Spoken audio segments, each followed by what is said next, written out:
once you learn about it, you realise how little you know. Yeah, kind of share the wonders of the unknown, really, isn't it, to explore and bring. So switching into Papua New Guinea then, you're actually one of the earlier pioneers of that type of documented exploration, considering when you started and filming it back in the day with the first handheld camcorders and stuff like that. So, that's how far back that goes, which some people may or may not know.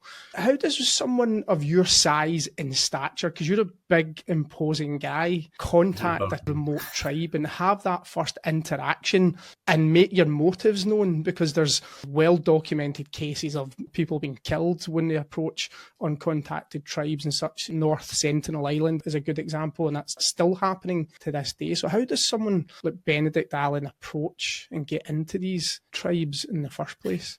Yeah, the filming came along later, I ought to say. I wrote about 5 books. Then the BBC said, can you just take along this little camcorder thing that's been invented? And I just had this wonderful opportunity of just carrying on being a proper adventurer, as it were, without a film crew. Because as soon as you have a film crew, it becomes set up, essentially. And it looks great, but it's not reality, generally. So that was a wonderful thing. But that aside, the answer is that I do it very, very carefully and slowly. I approach communities that I don't know very gently. I don't sort of blunder in. When I went through that initiation ceremony, for example, in New Guinea, the one made me, in theory, a man as strong as a crocodile.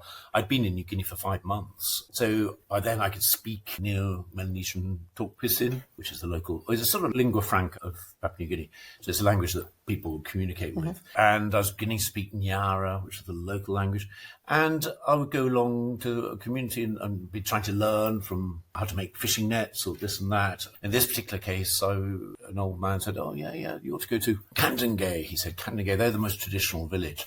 It turns out that Kandangay hadn't had an initiation ceremony for 10 years.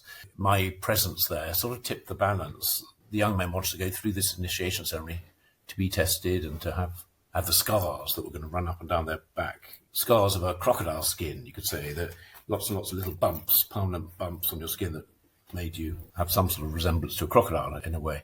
That sort of just happened, but I was only allowed to be integrated because I suppose I wasn't imposing. Yes, I'm big, I'm 6'4", but already the presence of an outsider was enough to make me strange. I don't think my height would make much difference, but I'd already begun to learn that really, if I wanted to learn anything from anyone, I couldn't be a threat. If I was a threat, not only would I die quite soon, but I would also not get anyone to teach me anything. I mean, why would they teach me if I was a threat?